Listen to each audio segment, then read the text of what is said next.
I'm obviously the mouthpiece for the steering group. It's a group of passionate volunteers that have been going now for a couple of years. I haven't got the photo identity pictures that David had in his presentations, but I'm hoping that many of you will take the opportunity after this brief presentation to come through the fire exit and not exit left out into the main road, but exit right to see the posters that we've put up and the efforts we've put in and the answers to some of the questions we've done. So, just to give you a brief introduction, the context of the town plan, the process we've gone through.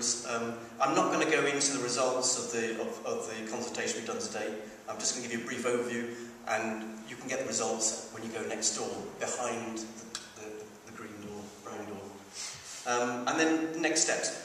This slide actually is an interesting slide because one of our group searched on the internet and found a program which could take every single comment that was made in the town plan and reflect it in a shape and give importance to those words that sprung out most often in the comments that came out. And you can see things like Cricklade, traffic, shop, parking, dentist, greengrocer. So a kind of vox prox of the comments we've had in the town plan. This is not a route map of a Welsh urban road. This is actually our attempt to see where the town plan fits into the overall agenda. There's an awful lot going on, and we have the town council it is on the right, is it up there as well? Wiltshire Council on the left, and we sit in the middle. And it is important. I think David stressed that this is a group of passionate volunteers. We've come together and we've tried to deliver the aspirations of what we. I mean, I've been in Cricklade since 1986, so I'm not quite treated as a proper resident quite yet.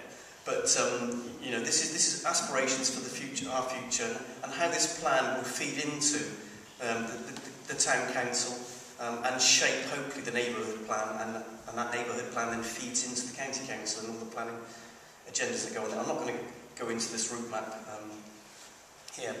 The process of where it all started, because there has been some comments made about who are these group of anonymous people that we don't see that have written this plan, written all these questions, sent all these questionnaires out. And it goes back, as you see, to March 2010, so it's had a long gestation period. And there was a public meeting led by Community First in June, which is the poster that everyone will forget. I'm sure, and maintain, as you normally do in any consultation, I didn't see it, never got there, didn't get there, I didn't know it was on. But, you know, people had, we advertised in Chronicles, we had our inaugural meeting in September, and as late as October last year, we invited more volunteers to join the group. We all have our interests, mine's health and leisure, and everyone's got their interests, and we're looking for more parties, and we had a few other members join. And then we wrote our first draft plan, and from the draft plan came a list of questions, and those questions were written down on the website and in a questionnaire, and people were invited over the next few months to comment on them. So, what happened? Well, actually, I think we had a tremendous response. This isn't incredibly accurate demographically because we didn't go into very personal details about age, sex, religion, etc. This was just purely a questionnaire. We had 703 individual responses, 5 organisations responded and 18 businesses, and the little pie chart on the right shows that of those that supplied a postcode, some supplied a postcode. The majority of the responses, 640 provided a correct full postcode. Some didn't provide a postcode at all, and some didn't know their postcode, and some postcodes didn't exist. But of those postcodes that were valid, 97% were Cricklade postcodes. So if we extrapolate that, I mean, this is a fairly good representation of the Cricklade population. I'm not going to stand here as a Murray poll and Gallup poll and tell you that it was representative of we exactly had the same structure of age groups respond.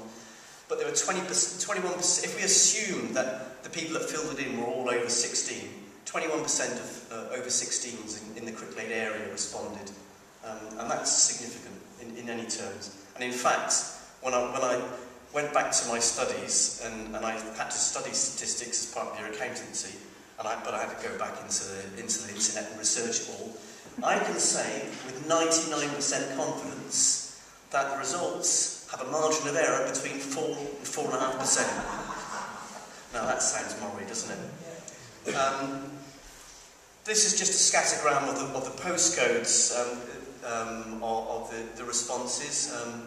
It looks as if it covers a lot of Cricklade. One thing the group still has to do is that there are still a few gaps we want to plug.